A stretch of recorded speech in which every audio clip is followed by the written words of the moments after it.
여러분 안녕하십니까? 저는 마디사랑병원의 변재영 원장입니다. 오늘은 무릎에 여러 가지 이제 뭐 병이 있겠지만은 비교적 흔한 병인 반월상 연골 파열에 대해서 어떻게 치료하는 것이 좋을까? 저의 그 의견을 말씀을 드리려고 합니다. 사실 반월상 연골의 그 파열만큼 치료의 그 시기나 만약에 수술하게 되면 수술의 방법이 중요한 병도 없는 것 같아요. 그 이유는 반월상 연골 파열이 된 환자가 적절하게 진단을 받지 못하거나 아니면 적절한 치료를 못 받게 되면은 나중에는 관절염이 오고 그걸로 인해서 뭐 절골술이 됐든 인공관절 수술이 됐든 큰 수술로 가야 되는 경우를 저는 이제 흔하게 보고 있기 때문에 사실 반월상 연골 파열의 그 치료에 대해서는 파열이 된 당사자나 가족분들도 좀 꼭 유념을 하시고 보셨으면 좋겠습니다. 먼저 반월상 연골은 어떤 조직인가 구조물인가 좀 설명을 좀 드리겠습니다. 지금 그림에서 보고 계신 것이 그 무릎의 모식도가 되겠고, 위에는 대퇴골에 있고 아래 밑에 쪽은 경골이 있습니다.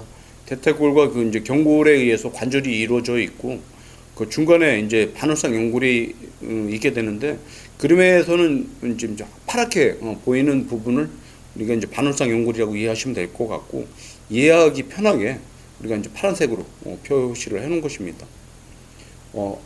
오른쪽 무릎이 됐든 왼쪽 무릎이 됐든 각 무릎에는 연골이 두 개가 있습니다. 안쪽에 내측 반월상 연골이 있고 바깥쪽에 외측 반월상 연골이 있게 되는데, 지금 그림에서 보시는 바와 같이 내측에 있는 그 연골은 C자 모양을 하고 있고요. 외측에 있는 그 반월상 연골은 O자 모양을 하고 있는데, 이렇게 두 개의 연골이 무릎에 있게 되겠습니다. 지금 보시는 그 사진은 반월상 연골의 그 기능을 좀 설명하기 위한 그림인데, 사실 우리 그 무릎 관절도 살아있는 그 기계적인 관절이거든요. 움직이는 관절이지 않습니까? 우리가 이제 기계를 효율적으로 쓰기 위해서는 중간에 이제 베어링 구조물도 있고 충격을 흡수하기 위한 스프링 구조물이 있듯이 무릎도 마찬가지입니다. 무릎의 그 위쪽에 있는 대퇴골과 아래쪽에 있는 그 경골이 서로 그림에서 보시는 바와 같이 모양이 다르기 때문에 이 모양이 다른 것을 안정적으로 지탱을 해주는 베어링 같은 역할과 충격을 흡수하는 스프링 같은 역할을 반월상 연골이 해준다고 이해하시면 될 것 같고요. 만약에 반월상 연골에 파열이 있거나 기능상에 뭐가 문제가 있다면은 필연적으로 뼈를 싸고 있는 관절 연골에 손상이 오고 2차적으로 관절염이 온다는 것은 아마 쉽게 이해하실 수 있을 것 같습니다. 잠깐 모식도를 보면서 반월상 연골 파열의 여러 가지 종류를 좀 설명을 해 드릴 텐데요. 가장 흔한 5가지를 준비를 했습니다. A, B, C, D, E 이렇게 5가지 준비를 했는데, 먼저 A형부터 그림을 보면서 설명을 하도록 하겠습니다. A형은 종파열입니다. 종파열이란 뭐냐면은 연골에 이렇게 길이 방향이 있으면은 길이 방향을 따라서 길게 파열된 것을 종파열이라고 하고요. 만약에 이 종파열이 좀 더 앞뒤로 진행이 되면은 불안정해지겠죠. 불안정해진다는 얘기는 뭐냐면 연골이 관절 안쪽이나 아니 원래 위치대로 이렇게 덜렁거리게 움직일 수가 있게 되는데, 이렇게 되면은 이제 좀 더 진행이 된 양동이 손잡이형 파열이 되겠습니다. C형에서는 피판 파열이라고 하는데, 길이 방향이 약간 비스듬하게 파열된 것을 피판 파열이라고 하는데, 피판 파열도 비교적 이제 흔하게 생길 수 있는 파열이 되겠습니다. 뒤에 보시면은 수평 파열이 있습니다. 수평 파열은 보통 이제 급성 외상과 관련된 파열보다는 만성적이거나 아니면 퇴행성과 관련된 경우에 발생이 되는 파열인데, 그림에서 보시는 바와 같이 위판하고 아래판 사이가 분리가 돼서 그 틈이 생기게 되거든요. 수평 파열이 이제 이게 진행이 되게 되면은 관절에 있는 물이 빠져나가서 바깥쪽에 물혹을 만드는 경우도 있는 파열이 수평 파열이 되겠습니다.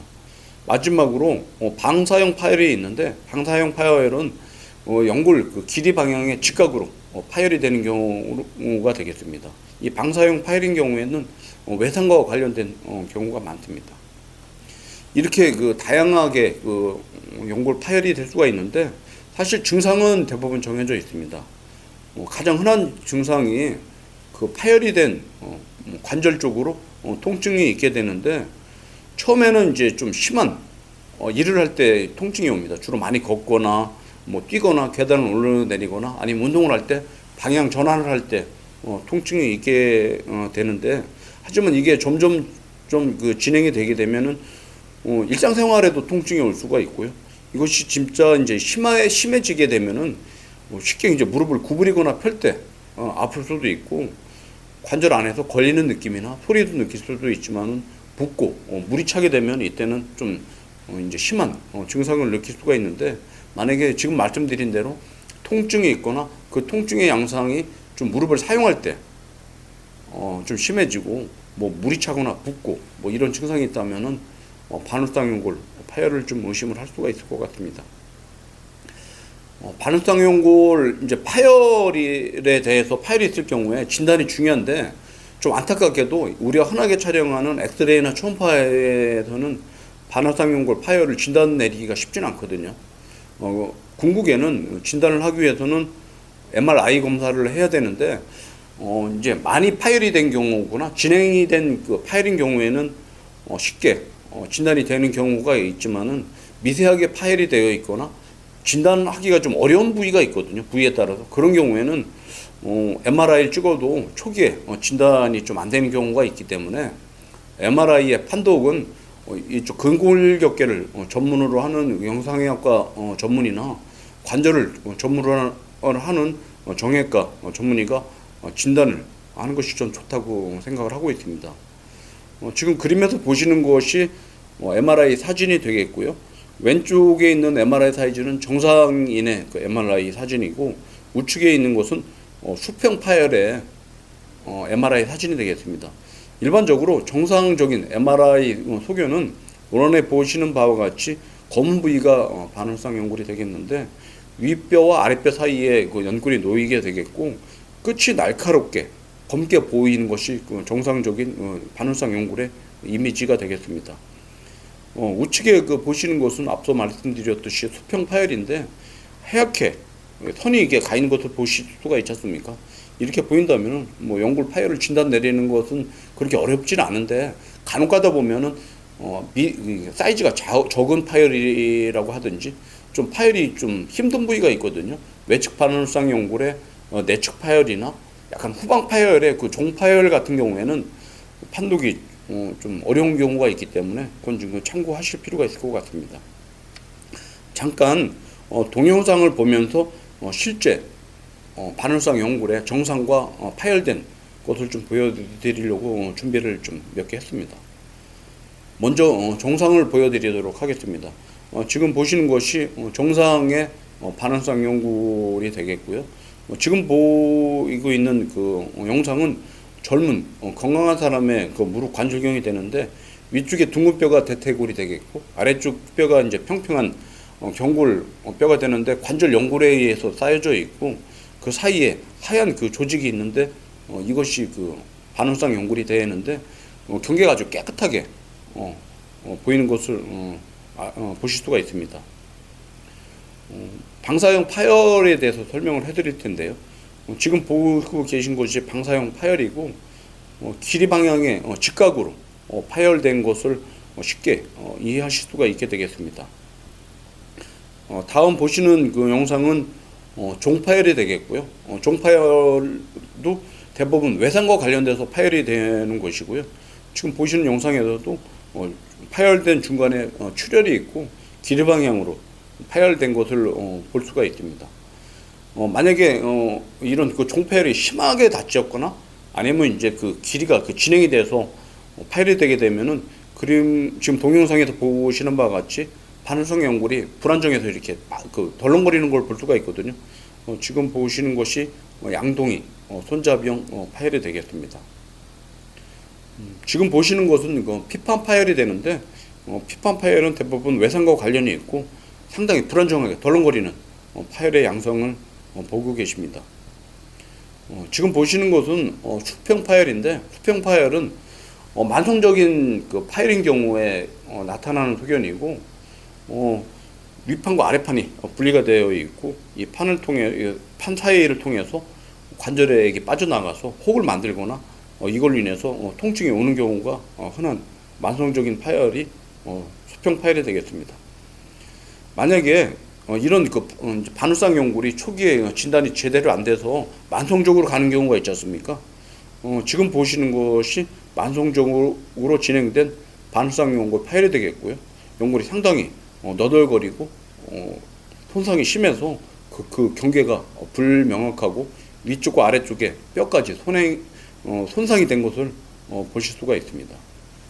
이렇게 여러 가지 그 반울상 연골 파열이 있는데, 문제는 뭐냐면 반울상 연골 파열에 대해서 초기에 적절하게 치료가 안 되면은 후유증이 좀 생길 수가 있거든요. 그 중에 대표적인 후유증이 반울상 연골로 인해서 뼈를 싸고 있는 관절 연골에 그 손상이 올 수가 있다는 것입니다.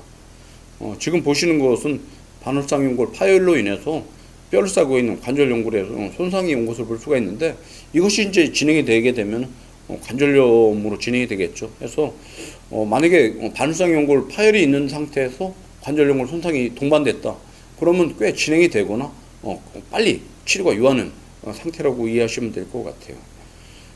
만약에 이런 만성적인 파열임에도 불구하고 적절하게 치료가 안 되면은 관절염이 오게 되는데, 지금 보시는 것이 반울상 연골 파열로 인해서 관절염이 온 것을 볼 수가 있는데, 이 환자는 40대 후반의 여자분이었었는데, 초기에 관절염이 오기 전의 엑스레이고요.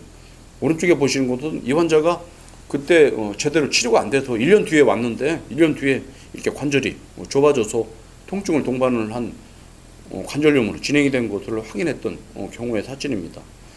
이렇게 반울상 연골 파열은 초기에 적절하게 치료가 안 된다면 만성적으로는 관절 연골 손상과 더 진행이 되면 관절염이 올 수가 있기 때문에 초기에 정확한 진단과 치료가 중요할 텐데요. 반울상 연골의 그 치료 원칙은 기본적으로 만약에 파열이 있다면은 조기에 수술을 해야 되는 것이 아주 중요합니다. 특히 가능하다면은 봉합술을 하는 것이 중요하고요. 만약에 봉합술이 힘들고 부분 절제를 해야 된다면은 절제술 또한 최소로 하는 것이 중요한 치료 원칙이 되겠습니다.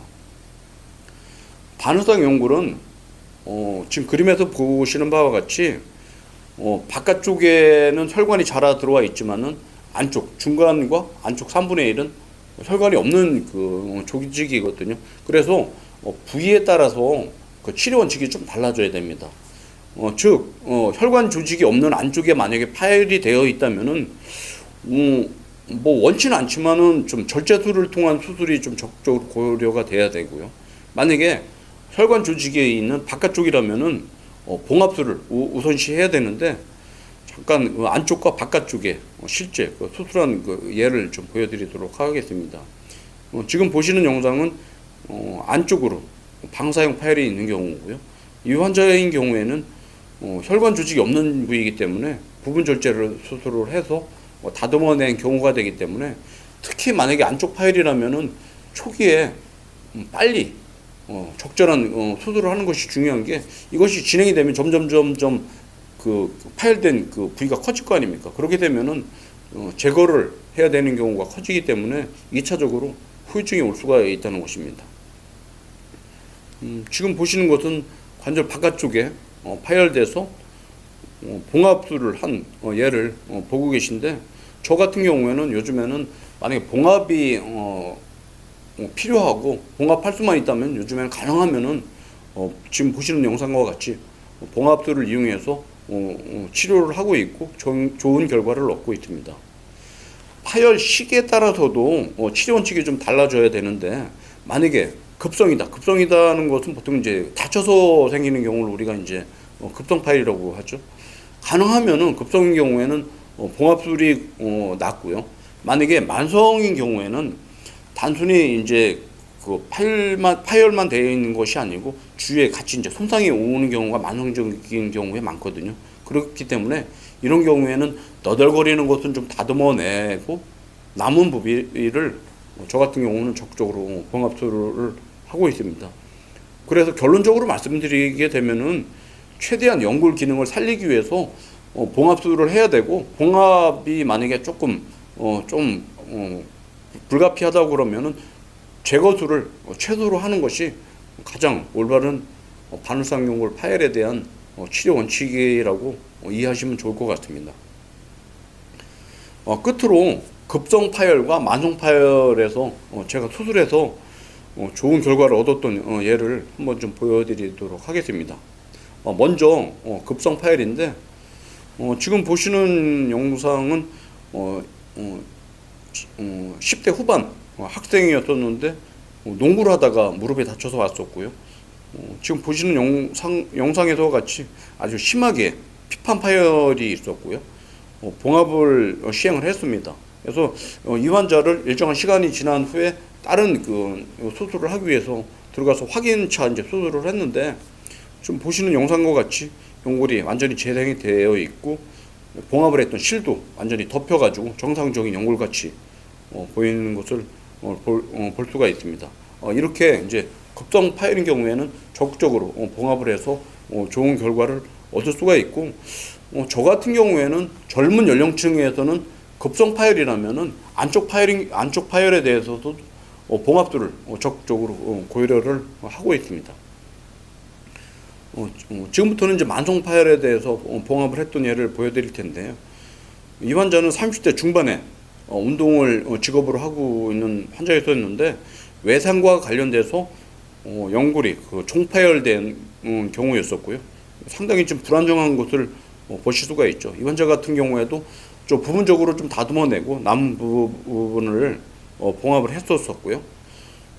이분 같은 경우에도 수술 후 4개월 후에 다른 이유 때문에 이제 우리가 확인차 수술을 했었고, 좌측에 보시는 것은 수술하고 나서 바로 찍어놨던 거고, 우측은 4개월 후에 확인한 영상이 되는데, 지금 영상에서 보시는 바와 같이 연골이 잘 붙어서 재생이 되어 있고, 봉합을 할 때 사용한 실도 연골에서 잘 덮인 것을 볼 수가 있고, 이 환자 같은 경우에는 과거에 있던 증상이 없이 잘 치료가 됐던 경우가 되겠습니다. 저 같은 경우에는 봉합술을 할 때 이제 봉합의 실도 이제 흡수성과 비흡수성 두 가지가 있거든요. 저는 비흡수성 봉합실을 주로 선호를 하고 있는데, 그 이유는 사실 흡수성 봉합실인 경우에는 시간이 지나면 이게 약해지고 녹아버리거든요. 그렇기 때문에 연골이 재생이 되는데 부정적인 효과가 있을 수 있고, 또 한 가지는 이제 비흡수성 봉합사라고 하더라도 치료가 잘 된다면은 정상적인 연골에 의해서 이렇게 쌓이기 때문에 실로 인해서 2차적인 충돌과 같은 부작용이 없기 때문에 저는 비흡수성 봉합사의 좋은 결과를 믿고 있기 때문에 지금은 봉합을 하는 모든 예에서 사실 이런 비흡수성 봉합사를 이용한 봉합술을 시행을 하고 있습니다. 오늘은 무릎의 그 병 중에서 흔한 병 중에 하나인 반월상 연골 파열에 대해서 말씀을 드렸고, 어떻게 치료하는 것이 올바른 치료고, 저희 그 마디사랑병원에서는 어떻게 수술을 하고 있나 예를 들어서 설명을 해드렸습니다. 감사합니다.